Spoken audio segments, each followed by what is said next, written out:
দাদা bitumen presence সাড়া দাও বাংলাদেশে আপনাদের সকলকে জানাই স্বাগত।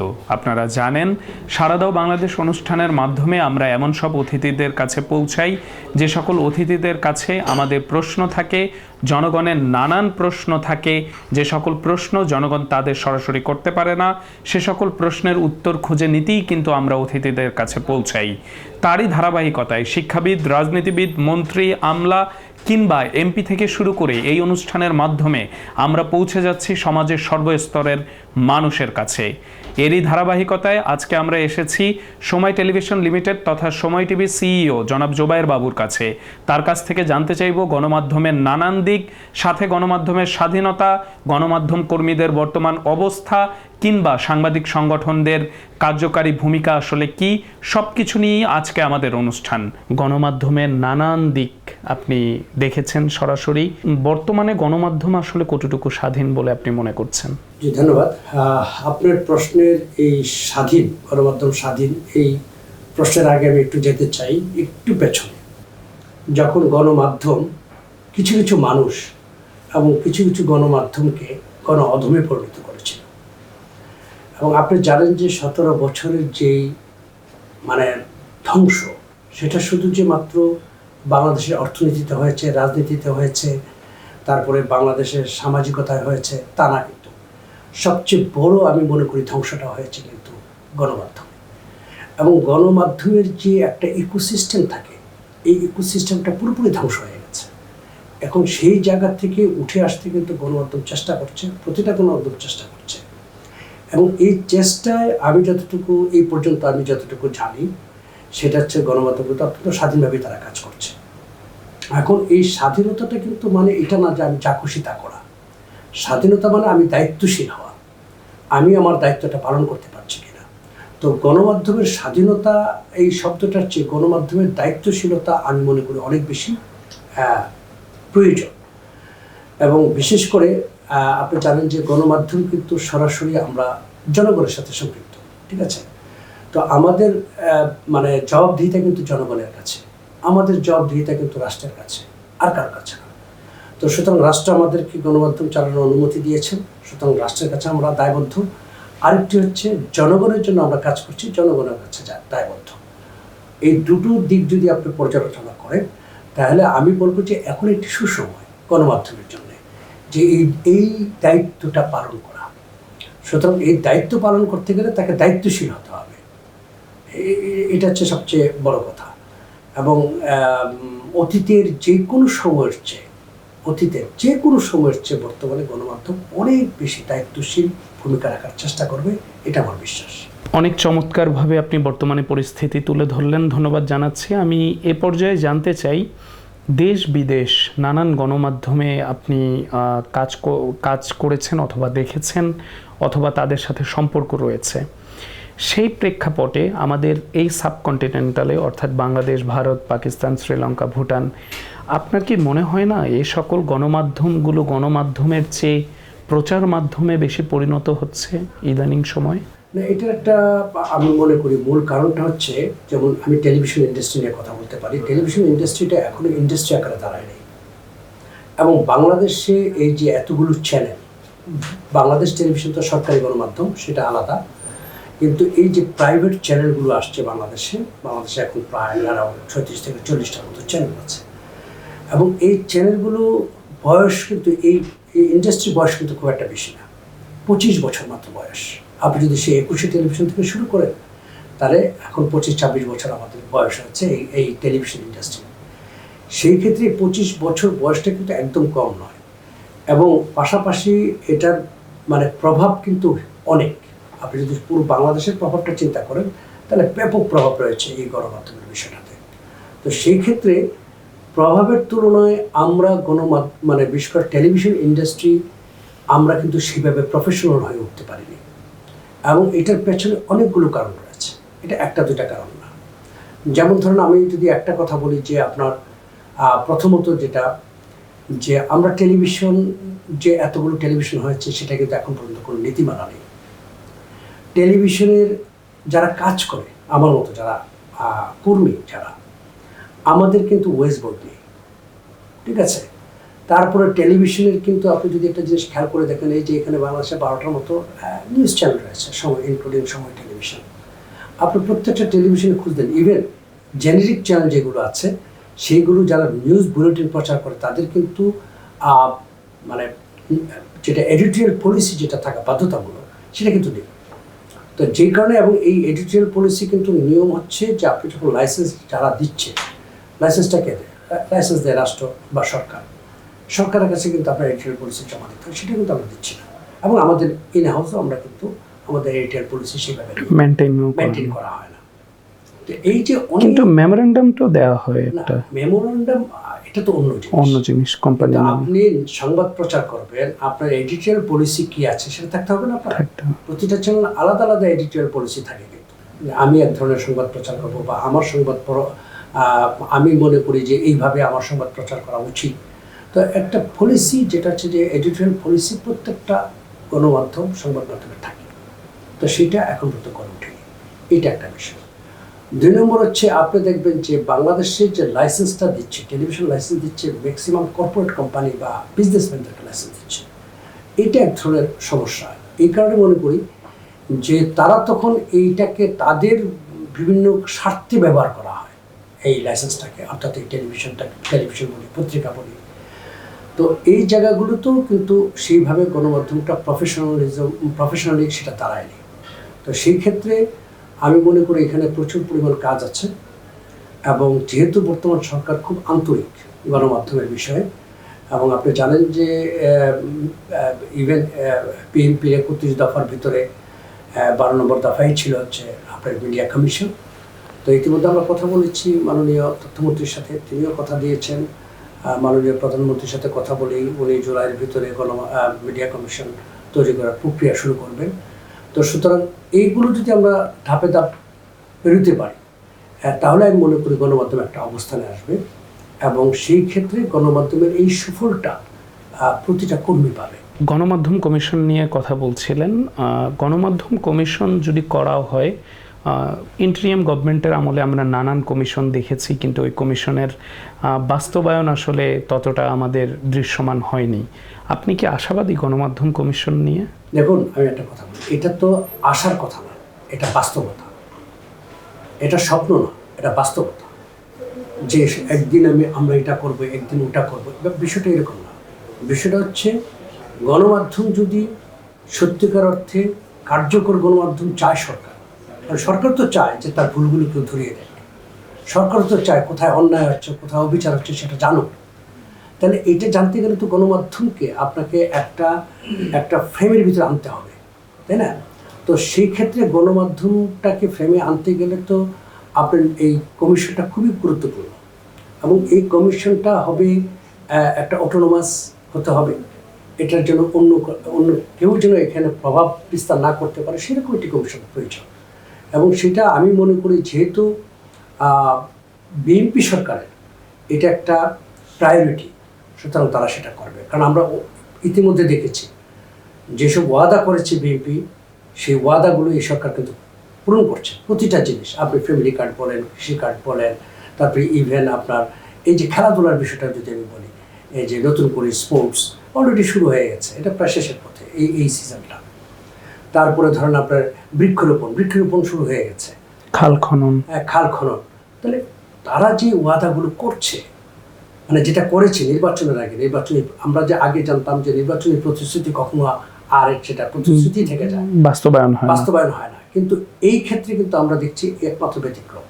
এবং আপনি জানেন যে সরকারের এই বেশি দিন হয়নি তো, 4 মাস কিছুদিন হলো মাত্র, এর ভিতরে কিন্তু আপনি যদি ডে হিসাব করেন, প্রতিটা দিনে কোনো না কোনো প্রতিশ্রুতি কিন্তু তারা পূরণ করছে।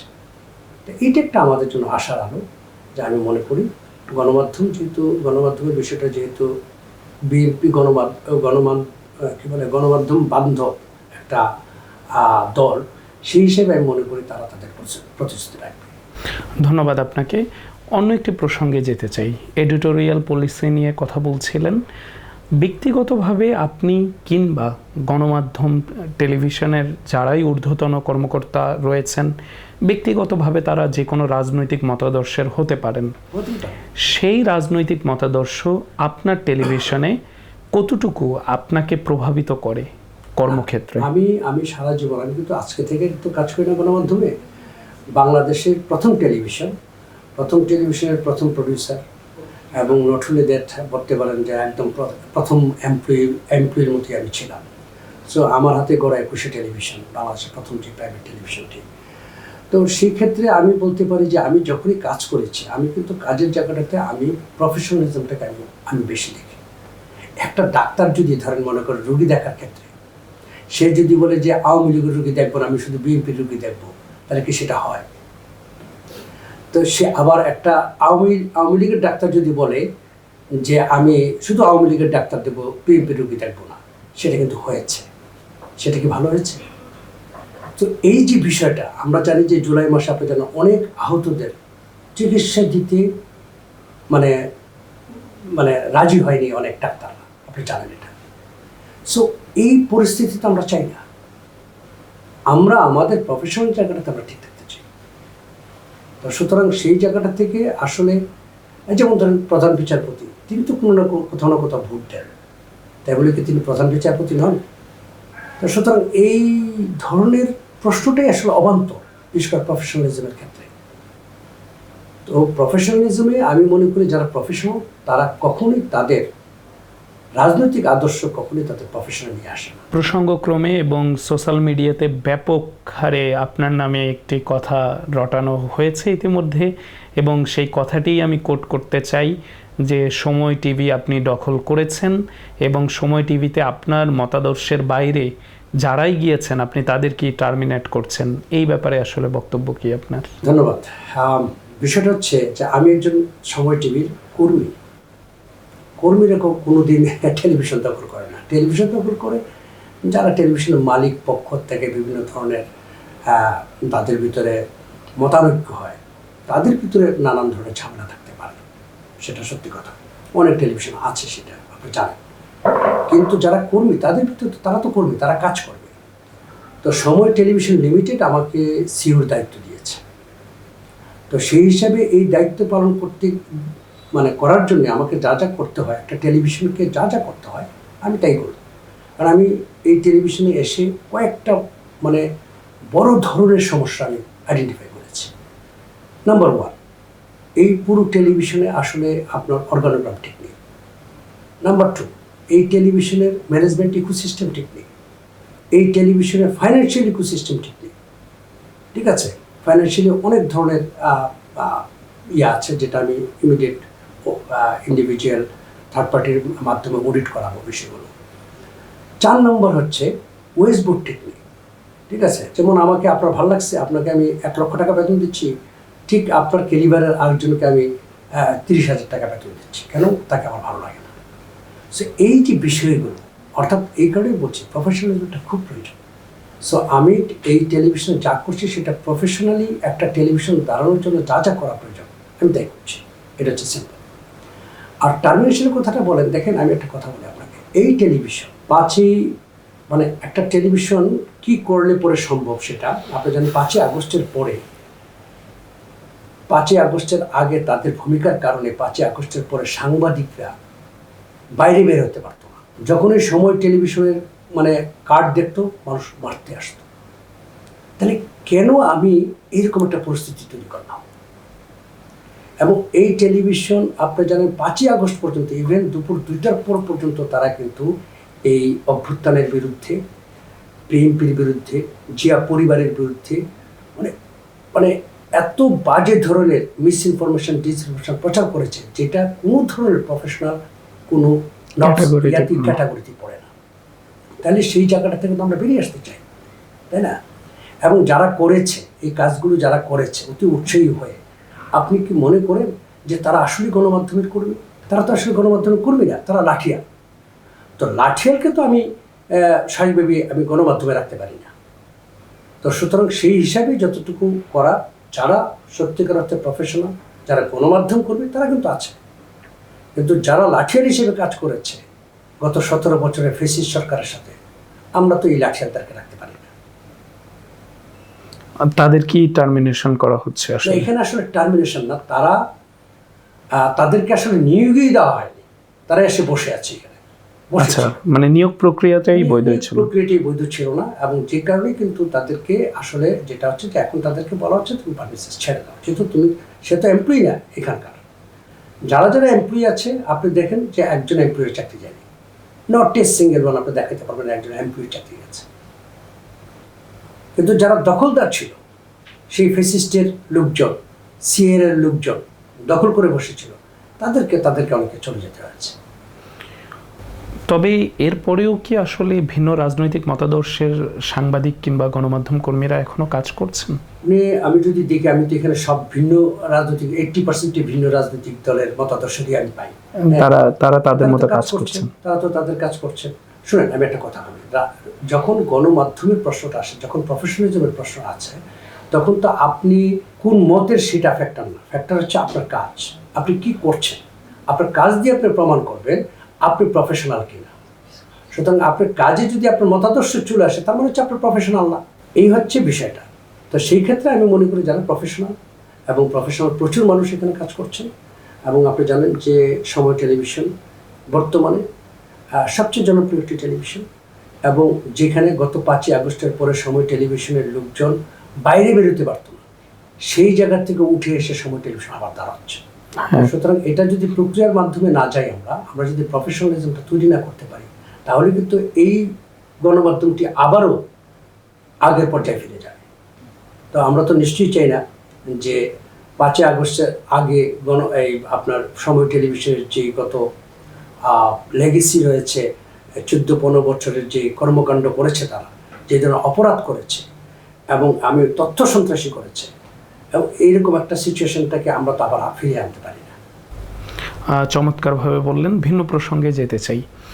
একজন তরুণ যিনি কিনা চিন্তা করছেন যে তিনি সাংবাদিকতা শুরু করবেন, তার জন্য আসলে আপনার উপদেশ কিংবা মতামত কি থাকবে? সবচেয়ে বড় বিষয় হচ্ছে টেলিভিশন ইন্ডাস্ট্রিতে আপনাকে ট্রেনিং নিতে হবে, কারণ এটা টেকনিক্যাল, মানে একটা হিউজ পরিমাণ পার্ট হচ্ছে টেলিভিশন ইন্ডাস্ট্রিতে কাজ করার পেছনে টেকনিক্যাল স্টাফ। আর বাদ বাকিটা হচ্ছে আপনার জ্ঞান, আপনার স্কিল, এই জিনিসগুলো। টেলিভিশন হচ্ছে সর্বোচ্চ স্কিলের জায়গা টেলিভিশনের ক্ষেত্রে। তো সুতরাং আপনার স্কিল অর্জন করেন, এইটা আগে অর্জন করেন, টেকনিক্যালি টেকনোলজিটা শিখেন, টেলিভিশন টেকনোলজিটা শিখেন। এবং একজন রিপোর্টার মানেই তাই না যে আমি ক্যামেরা বুঝবো না, আমি এডিটিং বুঝবো না, তা নয়। একটা রিপোর্টারকে ক্যামেরা বুঝতে হবে, এডিটিং বুঝতে হবে, লাইটিং বুঝতে হবে, সব কিছুই বুঝতে হবে। সুতরাং এটা টেকনিক্যাল বিষয়টা যেমন আছে, পাশাপাশি রিপোর্টিংটা তো বুঝতে হবে। তো সুতরাং আমি মনে করবো যারা নতুন আসবে তারা যেন এই জিনিসগুলো জেনে বুঝে তারপর তারা আসে। মফস্বল সাংবাদিকদের আসলে বর্তমান অবস্থা কেমন দেখছেন? তাদের নির্যাতন কিংবা এই যে মফস্বল সাংবাদিক আমরা নিয়োগ দিয়ে থাকি, কিন্তু অনেক টিভি চ্যানেল, বেশিরভাগ পত্রিকার ক্ষেত্রে তাদের কোনো সম্মানী কিংবা বেতন ভাতার কোনো ব্যবস্থা আমরা করি না। এই ব্যাপারটাকে আসলে কিভাবে সমাধান করা যায়? আমি প্রথমে বলেছি আপনাকে, টেলিভিশনে ওয়েস্ট বোর্ড নেই। ওয়েস্ট বোর্ড যদি না থাকে তাহলে তো এটা হবে না কখনো। সুতরাং টেলিভিশনটাকে ইন্ডাস্ট্রিকে দাঁড়াতে হবে, নীতিমালা ঠিক করতে হবে, ওয়েস্ট বোর্ড ঠিক করতে হবে, তাহলে দেখবেন যে এগুলো আস্তে আস্তে করে। পত্রিকার ক্ষেত্রে তো আছে, বাস্তবায়ন তো হচ্ছে কিনা সেটা বাস্তবায়ন করতে হবে, কঠিনভাবে বাস্তবায়ন। সাংবাদিক নির্যাতনের ব্যাপারে আসলে আপনার কণ্ঠস্বর কিরকম? না, সাংবাদিক নির্যাতনের ক্ষেত্রে তো আমরা প্রায় শুনেছি বিষয়টা, কিন্তু সাংবাদিক নির্যাতনের বিষয়ে যেটি হচ্ছে যে কঠোর হতে হবে সরকারকে, এটা সরকারের কাজ, এটা আমরা সাংবাদিকদের কাজ। আমরা তো নির্যাতিত, আমরা তো বিচার চাবো, তো বিচারটা যেন হয়। তো আমরা আশাবাদী যে বর্তমান যে সরকার রয়েছে, আমি বলেছি যে ওনারা অনেক মিডিয়া বান্ধব সরকার, সুতরাং তারা অবশ্যই বিষয়টি সিরিয়াসলি নেবে। সাংবাদিক সংগঠনগুলো যখন যে সরকার আসে, সে সরকারেরই আমরা দেখেছি একটা পার্টে পরিণত হয়, তাদেরই ব্যক্তিবর্গ ওই সংগঠনের বড় বড় পদগুলোতে বসে। আপনি কি মনে করেন বর্তমান সরকারের যেই প্ল্যানিং বা যেভাবে তারা আগাচ্ছেন গণমাধ্যম নিয়ে, সাংবাদিক সংগঠনগুলো কি রাজনীতির বাইরে যে আসল সাংবাদিকদেরকে মূল্যায়ন করতে সক্ষম হবে? দেখেন, গত 17 বছর আমরা দেখেছি যে মানে যে সরকার ছিল বা যে ফেসি সরকার ছিল, আওয়ামী লীগের কাছাকাছি যেতে পারলেই আমার টাকা পয়সা বিভিন্ন দিকে মানে অনেক তাদের লাভ হয়। তো এটা যদি বন্ধ করা যায়, এই লাভ, এই লাভটা যদি বন্ধ করা যায় তাহলে দেখবে যে কোনো সাংবাদিক তাদের কাছে ফিরবে না। সাংবাদিক তারা তাদের প্রফেশনাল কাজটা করবে। আমি মনে করি আপনি চিন্তা করে দেখেন, একজন এমনও সাংবাদিক রয়েছে বাংলাদেশে 1000 কোটি টাকার মালিক। কিভাবে সম্ভব? আপনি কত টাকা বেতন পেতেন? আপনি কত টাকা আর্নিং করেছেন আপনার সারা জীবনে? আপনি হাজার কোটি টাকার মালিক কিভাবে হলেন? এই প্রশ্নগুলো আমরা কি করেছি কখনো সাংবাদিকদেরকে? এই প্রশ্নগুলো আমাদের করা উচিত। তো সুতরাং এটা একচেটিয়া শুধু আমরা সবসময় রাজনীতিবিদদেরকে দোষ দিলে হবে না। সাংবাদিকরা আমরা যা করেছি, আমি প্রথমে বলেছি আপনাকে, কিছু সাংবাদিক কিন্তু এই যে গণমাধ্যমের ব্যক্তিরা কিন্তু গণমাধ্যমকে অধমে পরিণত করেছে। সো এই জায়গাটা থেকে আমাদের বেরিয়ে আসতে হবে। অতি উৎসাহী সাংবাদিক যেমন দোষী, সেভাবে কি আপনি মিডিয়ার মালিকদেরও, কিছু মিডিয়ার মালিক কি অতি উৎসাহী নয় তাদের কর্মচারী কর্মকর্তাদের? বলেছি যে মিডিয়ার মালিক যারা, তারা মালিক তো মিডিয়ার লোক না, তারা হচ্ছে ব্যবসায়ী। এই ধরনের অনেক মানুষ রয়েছে। অনেকেই, সব মিডিয়া বলবো না, অনেক মালিকরাই দেখা যাচ্ছে যে তার ব্যবসার জন্য মিডিয়াটাকে ব্যবহার করেছে, ঢাল হিসাবে ব্যবহার করেছে।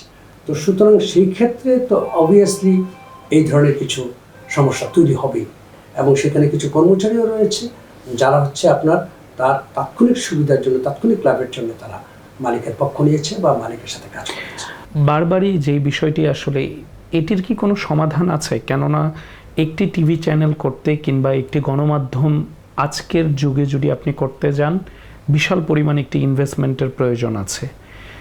যদি ব্যবসায়ীদেরকে এই দায়িত্ব দেয়া না হয়, প্রফেশনাল কোনো সাংবাদিক কি সে পরিমাণ ইনভেস্টমেন্ট নিয়ে টিভি চ্যানেল শুরু করতে পারে? না, দেখুন আমি একটা কথা বলি, বাইরে কি হয় সেটি জানতে চাচ্ছিলাম। বিদেশে যেটা হয় যে এটা একটা কর্পোরেট কোম্পানি তৈরি হয়, ঠিক আছে? এবং কর্পোরেট কোম্পানিতে অনেক ইনভেস্টর থাকে। ইনভেস্টর থাকা মানে না যে তারা এমডি চেয়ারম্যান হয়ে যাবে। সুতরাং ম্যানেজমেন্ট থাকে হচ্ছে প্রফেশনালদের হাতে। ইনভেস্টর থাকতে পারে, 10 জন ব্যবসায়ী ইনভেস্টর থাকতে পারে, কিন্তু টেলিভিশনের ম্যানেজমেন্ট কার হাতে, এইটা আপনাকে দেখতে হবে। তো সুতরাং এই ধরনের পদ্ধতি আমাদেরকে আসতে হবে যে যেই ইনভেস্ট করুক না কেন, টেলিভিশনের লোক দ্বারাই নিয়ন্ত্রিত হতে হবে। চমৎকার আইডিয়া। মানে কর্পোরেট কোম্পানি, বাট ম্যানেজমেন্টটা অ্যাকচুয়ালি সাংবাদিক বা গণমাধ্যম কর্মী যারা, তারাই বুঝবে। হ্যাঁ, তো সুতরাং এটা যদি হয়, এই ধরনের একটি প্রক্রিয়া যদি সরকার আগায়, তাহলে আমি মনে করি এই সমস্যাটা থেকে আমরা এটা খুব দ্রুত সমাধান হবে। অনেক অনেক ধন্যবাদ আপনাকে। সর্বশেষ সাংবাদিক তরুণ প্রজন্ম বা বাংলাদেশের জনগণের উদ্দেশ্যে যদি কিছু বলার থাকে। এটাই আমরা চেষ্টা করছি, গণমাধ্যমটাকে একটা প্রফেশনাল জায়গাটাতে নিয়ে আসা, এবং গণমাধ্যম যত শক্তিশালী হবে, গণমাধ্যম যত প্রফেশনাল হবে, তত বেশি সাধারণ মানুষের লাভ হবে। ধন্যবাদ আপনাকে। প্রিয় দর্শক, আমরা এতক্ষণ শুনছিলাম একজন সত্যিকার অর্থেই গণমাধ্যম কর্মীর মুখে যে তিনি কিভাবে আসলে টেলিভিশন পরিচালনা করছেন এবং কিভাবে টেলিভিশন পরিচালনা করা উচিত, এডিটোরিয়াল পলিসি নিয়ে কথা বলছিলেন। আপনারা যারা নিয়মিত আমাদের এই সাড়া দাও বাংলাদেশ অনুষ্ঠানটি উপভোগ করেন, তারা জানেন যে অতিথির মুখের একটি লাইন কোট করে আমি আমার অনুষ্ঠানটি শেষ করি, যেই লাইনটি সবচেয়ে আমার কাছে ভালো মনে হয়। আজকের অতিথির মুখে যেই লাইনটি সবচেয়ে আমার কাছে দাগ কেটেছে হৃদয়ে এবং যেই লাইনটি সবচেয়ে আমার কাছে মনে হয়েছে দর্শকদের আবারও মনে করিয়ে দেওয়া উচিত, সেই লাইনটি হলো, একজন সাংবাদিক যে কিনা 1000 কোটি টাকার মালিক হয়েছে, তাকে আমি, আপনি, সাধারণ জনগণ কিংবা সাংবাদিক অথবা যে কেউ কখনো কি প্রশ্ন করেছি এত টাকা আপনি কোথায় পেলেন? কেননা এই কয়েকজন সাংবাদিকের জন্যই তো আসলে আমরা যারা সকল সাংবাদিকরা তারা নিজেদের বিবেকের কাছে, সমাজের কাছে, দেশের কাছে, রাষ্ট্রের কাছে লজ্জিত হই এবং এই সকল সাংবাদিকরাই এই গুটি কয়েক সাংবাদিকের জন্য অপমানিত বোধ করি। আশা করি আপনারা এরপর থেকে প্রশ্ন রাখবেন, বেতন কত আপনার এবং আপনি কিভাবে এত টাকার মালিক হলেন। সেই আশা ব্যক্ত করে আজ এখানেই শেষ করছি। নতুন কোনো পর্বে, নতুন কোনো অতিথি নিয়ে, নতুন কোনো স্থানে আবারও আপনাদের সাথে দেখা হবে। সে পর্যন্ত ভালো থাকুন, সুস্থ থাকুন, মোহনা টিভির সঙ্গেই থাকুন। ধন্যবাদ আপনাদের সকলকে।